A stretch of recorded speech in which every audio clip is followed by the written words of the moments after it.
steps of food chain. Example के लिए producers,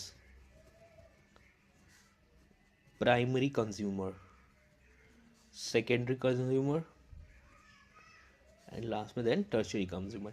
basically ये देखोगे, अगर आप सीरीज को देखोगे अगर आप ढंग से, तो यहाँ पर जो प्लांट है जो खाना बना रहा है, तो खाना कौन बनाता है? That is producer. तो ये हो गया प्रोड्यूसर्स.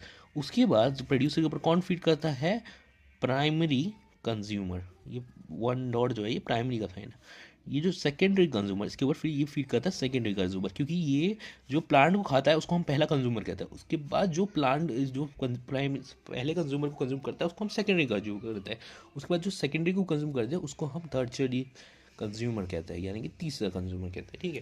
तो ये एक सीरीज ऑफ फूड चेन होती है जिसके अंदर एक ऑर्गेनिज्म दूसरे और नीचे वाला ऑर्गेनिज्म फीड करता है. एट द सेम टाइम जो अलग अलग लेवल्स है उन्हें हम ट्रॉपिक लेवल कहते हैं. और हर एक ऑर्गेनिज्म के अंदर देखोगे तो उस ट्रॉपिक लेवल की एक पोजीशन होती है. जैसे कि सबसे नीचे आपके रहेंगे प्रोड्यूसर, प्रोड्यूसर के ऊपर रहेंगे प्राइमरी कंज्यूमर, प्राइमरी कंज्यूमर के ऊपर रहेंगे tertiary consumer, secondary consumer, secondary consumer के ऊपर रहेंगे टर्शियरी कंज्यूमर.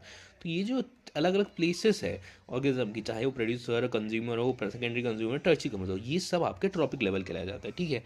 और दूसरी बात कि इस ट्रॉपिक जो ये फूड चेन का कुछ कुछ बेसिक नियम होते हैं. ठीक है. पहली बात तो the flow of energy is unidirection. अब जरा समझा देता हूँ कि इसका बेसिकली मतलब क्या है. देख लो भाई, जैसे कि फॉर एग्जांपल के लिए मान लो ये ऊपर में सबसे पहले तो हमारा लाइन हो गया, लाइन के नीचे हाइना हो गया. तो हाइना के नीचे क्या हो गया? गोट हो गया.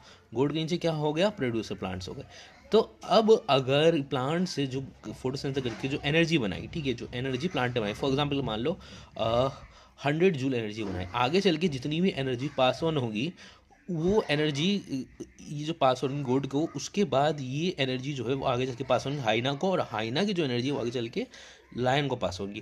बट इसमें ऐसा नहीं है कि जो इनकी प्लांट है उसको फीड कर लिया गोट ने, और गोट को फीड कर हाइना ने, और हाइना को फीड कर लिया लायन ने. मेन प्रॉब्लम क्या है कि जो प्लांट के बाद जो आगे एनर्जी पास हो रही है वो ऐसा नहीं है कि अब अगर लायन को गई तो लायन से वो वापस हाइना में आ जाएगी. ऐसा नहीं होगा. वो एनर्जी एक बार जब चले गई प्लांट से आगे, गोट को चली, गोट के बाद हाइना हो चुकी, हाइना के बाद लायन को चले गई, तो ये चले गई है. लाइक ये एरो ऊपर की तरफ आएंगे. ठीक है. लाइक ये ऊपर की तरफ एरोज आएंगे. ठीक है. ऐसे ऊपर. ठीक है. एनर्जी फ्लो को रिप्रेजेंट करता है. तो ये एरोस ऊपर कर लो. ठीक है. तो एक बार जो एनर्जी चले गई हाइना के ऊपर, वो ऐसा नहीं है कि ये एनर्जी फ्लो को रिप्रेजेंट करता है एरोस. ठीक है. अब ये मान लो जो प्लांट ने खाना बनाया वो आगे चल गई, उसकी एनर्जी चलेगी गोट को, अब गोट ने अंदर चलेगा हाइना को और लाइन को. अब ये डायरेक्टली ऐसा नहीं होगा कि इसको